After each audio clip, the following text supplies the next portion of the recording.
this is topic 2, ratios and rates. Block 1 from topic 2. This is page 43 in your workbook. So first thing, we're going to review things from topic 1. Raise your hand and give me an example of ratios. What do you have?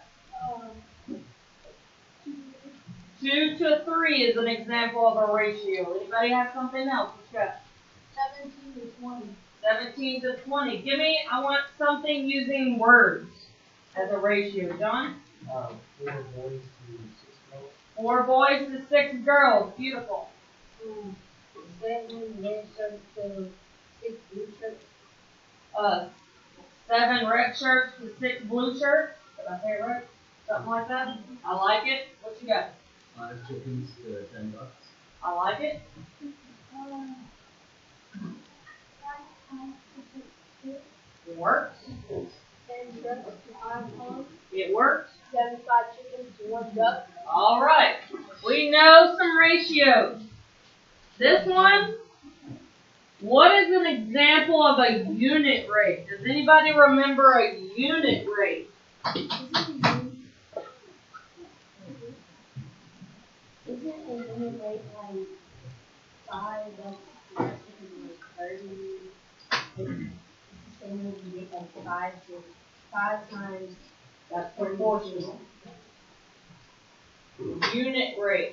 Talk about just a little bit last topic. We're about to talk about it a whole lot, so it's kind of okay you don't remember, but do you remember me saying something? Unit rate is per one item. Remember me saying, stressing per one. Per, a one has to be involved. Where have you seen ratios and rates used? We did a lot of examples in topic 1. What were all the examples using?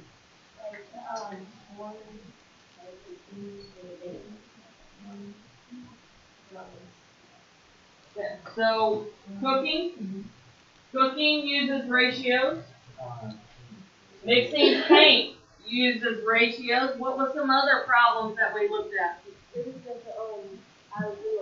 Mixing chemicals together. Mixing chemicals together. Science uses ratios. If they're not mixing the right chemicals over at the plants, we have a mass explosion. Okay? So is their job pretty important to match their ratios? Yeah. They have all of Lake Charles lights in their hand. You have an example of a ratio? Cooking.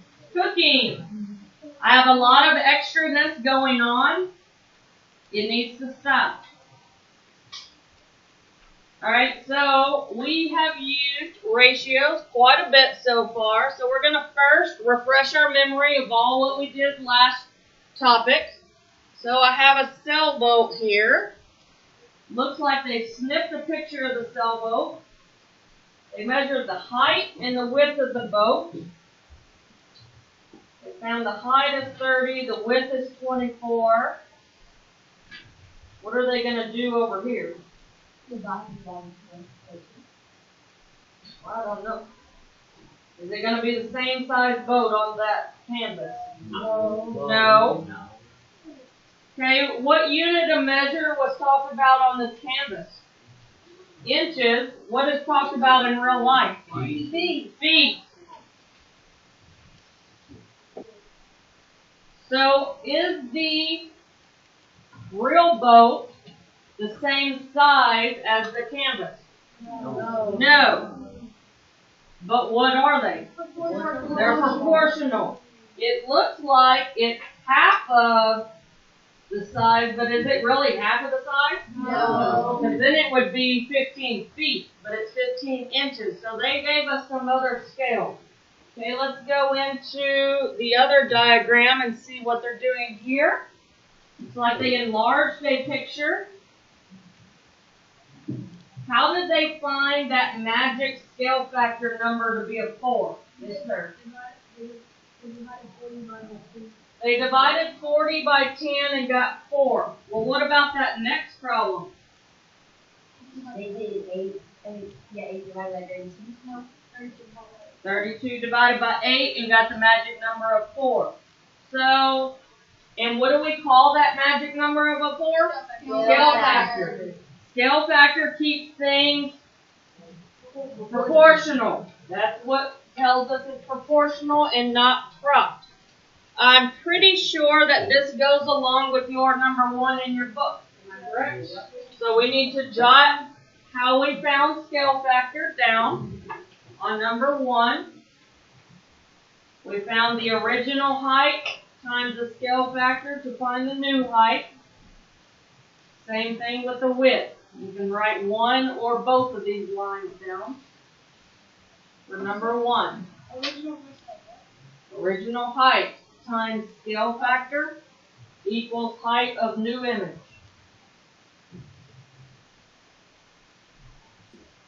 You might have to pause the video if you need more time to copy this down. Alright, let's take a look at the next. I remember the graffiti on the side of the building. They had the picture that they wanted to enlarge on the side of the building, and we had to figure out what the scale factor was.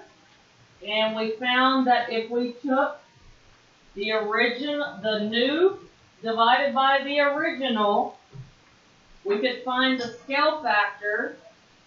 And I'm pretty sure we even made a sticky note of that, right?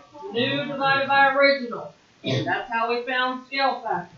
Alright, so all that was a refresher of topic 1.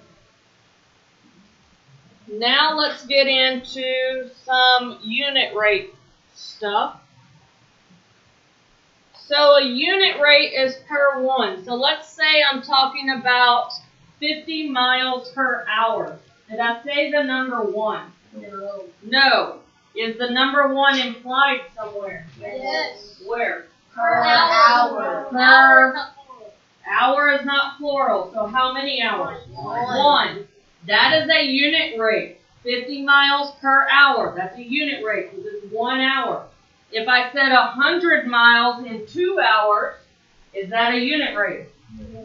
Did I say 1? No. Is 1 implied? No. No. What would its unit rate be? 100 miles in 2 hours would reduce to what unit rate?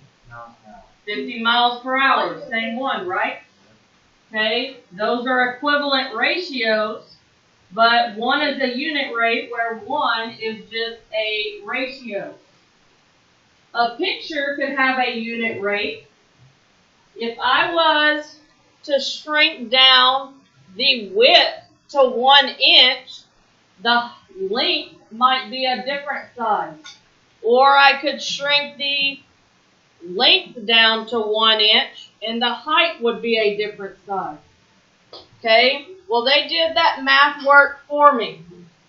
When the height was 1 inch, how tall was the width? 4/3. Or when I shrunk the width to 1 inch, how tall, what was the height? 3/4 an inch. Okay? These two are unit rates. Two different ones. 1 is a unit rate of the height. 1 is a unit rate of the width. So we need to write on number 2 what a unit rate is. And we said unit rate deals with what? Per 1. So on number 2 is a rate in which the number being compared is 1 unit. You're writing that down for number 2. Then we're going to add a sticky note that's in this gray box.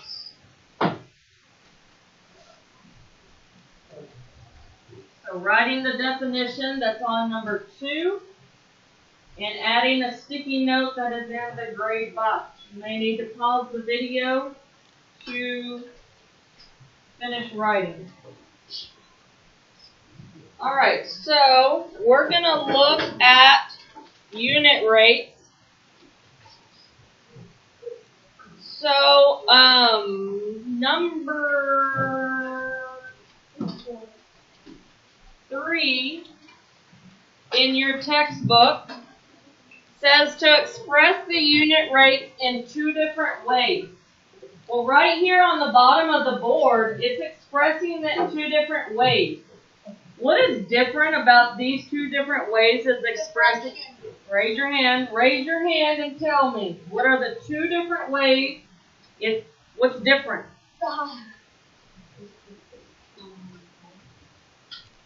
The height?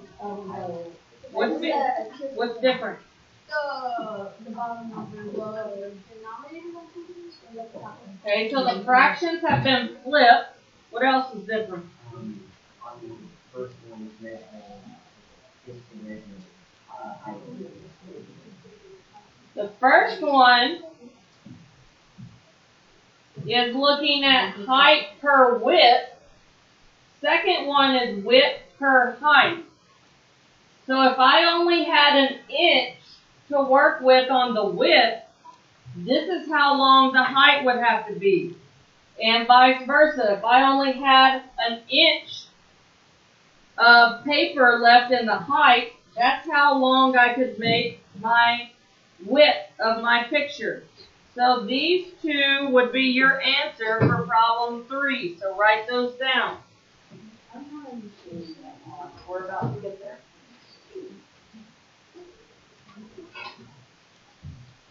So 3/4 inch of height per 1 inch of the width. 4/3 inch of the width per 1 inch of the height. That is your two different unit rates.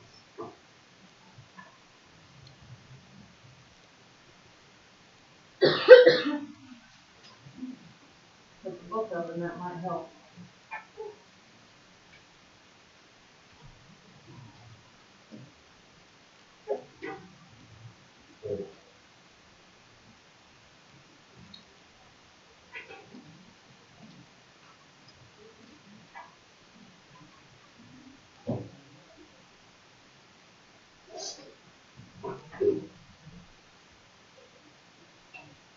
Alright, so that's still kind of confusing because it's dealing with fractions. I'm going to go over one other problem. It's dealing with fractions too.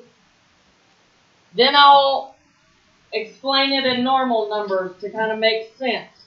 Okay, so right now it looks like I have cereal or oatmeal or something. Alright? And they are pouring a cup and a half of oats and 2.5 cups of water, cooking that to make some oatmeal.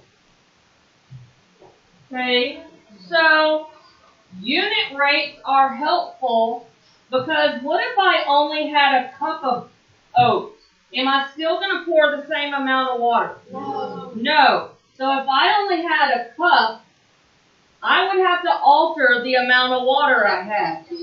I would use, I'm going to use a scale factor, but I'm changing it to a unit rate. That's why unit rates are helpful. Or vice versa. This doesn't really make sense, but what if I only had a cup of water? Then I would have to alter my oats, right, for it to taste the same. Hopefully I wouldn't run out of water out of my sink, but maybe I wanted to use a bottle of water and all I had was a cup left. I would have to alter how much oats go into my oatmeal. Okay, one example, yesterday I noticed that I saw a hummingbird going after one of my flowers in my yard. So I was like, I need to fill up my hummingbird feeders so they stick around. Well, I know that the ratio of sugar to water is 2:1. So you're supposed to have 2 parts sugar to 1. Or do I have that backwards? Yeah, backwards. 2 parts water to 1 part sugar? I think I have that backwards. Boy, I'm probably going to have some fat, I'm going to have some, well,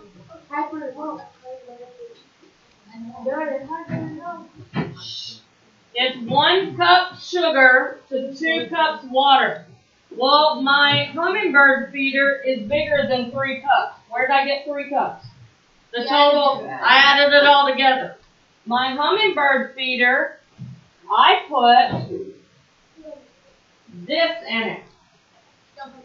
Did I use a unit, is this a unit rate? 2/4. No. That's a ratio. I used the unit rate to help me. Let's say I only had, this is one example of a unit rate. What is the one being talked about? Sugar or water? Sugar. Well, let's say that I only had 1 cup of water. But I want to keep the same recipe. How do I know how much sugar would go into this using that same ratio? Because you did, since 1/2 to 2.2, look at the denominator. 2 times 2 would be 4, so then 1 times 2 would be 2. So 2. Would this be a 2? And that's the same? No, it would be a half. It would be a half. Half a cup, because 2 to a 1 is what? Divided by 2. So what's half of 1? Half. So I would have to use this unit rate. So if I only had a cup of water, I would have to alter my sugar. Or if I only had a cup of sugar, I would alter my water. Here, I didn't have a limitation in my hummingbirds. Stop with the wiggling. So, in my recipe here, they're going to get all crazy and weird looking because these numbers look weird right now. Agree? Okay, so we're not going to freak out over the weird numbers because we're not going to be dealing with weird numbers right now. So they're looking and they're trying to find a unit rate. And that changes to 1. I'll explain why in a second.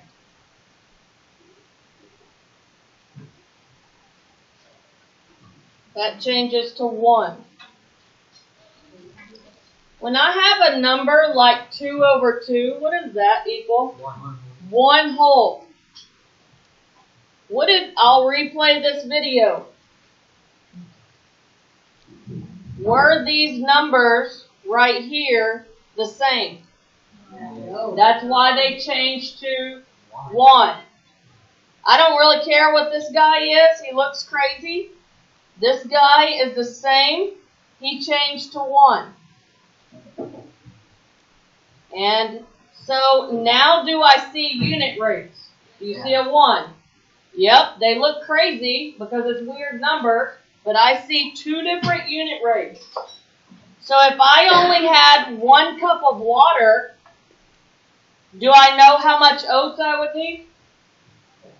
I do, but I would have to calculate all this weird stuff. If I only had 1 cup of oats, do I know how much water I would need? Yes, I would have to calculate all that weird fractions. So I have 2 different unit rates. That's why we have unit rates. So I want to look at problem 6A. And it says, Bradley's family is testing light bulbs. They want to determine which type consumes energy at the lowest rate. A says, Bradley used a light bulb that consumes 8,800 joules of energy in 220 seconds. What is the unit rate at which the light bulb used energy? So I had joules per second. How much joules did it use? 8,800. How many seconds? 220. I want a unit rate. So I want to know how much energy is in 1 second. How does 220 go down to 1? Divide by what? By 220. But we know scale factor, we really multiply by the reciprocal, which is the fraction flipped. Raylan, focus. Isn't this the same as dividing by 220? Multiplying by that. Yes. So I need to multiply 8,800 by that. Someone have a calculator to do that? So when I do 8,800 divided by 220, because my scale factor was this weird fraction because it's getting smaller, 40. So how many joules per second of energy did it use? 40. So my answer is 40 joules per second. This is my work for 6A. And your problems look a lot like that you will have for homework. You have problems 6 through 8. But on the marker board, it talks about number 9 being a bonus point that is due Friday. If you're listening to this video, yours might be due at a different date. Check the board to see. Okay, so number 9 talks about bonus point opportunity. Says, by law, stores are required to write a unit price. You see the little stickers underneath on the shelves at stores? They have to write unit price. So if I'm looking at cans of Coke and I buy a case of Coke, like how many Cokes are in it? 12. They will tell you the amount, how much it costs for the case of Coke, but it will also tell you a unit price. So if I'm looking at a case of Coke, the unit price is going to be how much it costs for one can. Or if I'm looking at a 2-liter bottle, it's going to talk about how much it's going to cost per ounce. They're required to do that because they're making sure you're getting the better deal. Like this picture is a picture of Honey Nut Cheerios. Are all the boxes of Honey Nut Cheerios the same size? No. If you look at the unit price, the bigger you get typically, if you get a bigger box, the unit price gets smaller because they're cutting you a deal. Is it going to be more expensive? Yeah, but eventually, the unit price is getting cheaper. Okay, you don't turn work in there. You turn it into the slot. Eventually, you're buying more products, so it's cheaper the more you spend, the more you buy. Yeah. So, like this, the Honey Nut Cheerios. Per ounce, it says it's about 26 cents per ounce. Then you look at a bigger box of Honey Nut Cheerios, it might be a little cheaper per ounce, even though this price is a little bit more. Then there's ratios that's being used in stores, like 2 for $4. Do you see a unit rate here? Do I see the 1 used? No. So these are ratios. How much would one item cost? $2. But I don't have a unit rate. So this is a bonus point opportunity. All you have to do is the next time you go to the store, before Friday, if your parents go, you can take a picture of 3 unit rates and 3 ratios you see at the store. If you don't make it to the store by Friday, you can search online, and newspaper ads have these in the paper, so you can bring those in. And if you bring it in by Friday, email me the pictures or show me the pictures, I will give you a bonus point coupon to use. All you have to do is take pictures, or cut out pictures, or print pictures. So 3 unit price pictures, those are on the shelves. And these are normally in ads, or typically these are always by your fruits or vegetables, the ratios. So 3 unit price, 3 ratios, and that gives you a bonus point. Any questions on that? Okay, you're going to spend the rest of the class period working on problems 6 through 8 that I will be checking tomorrow. Thanks for listening. Have a great day.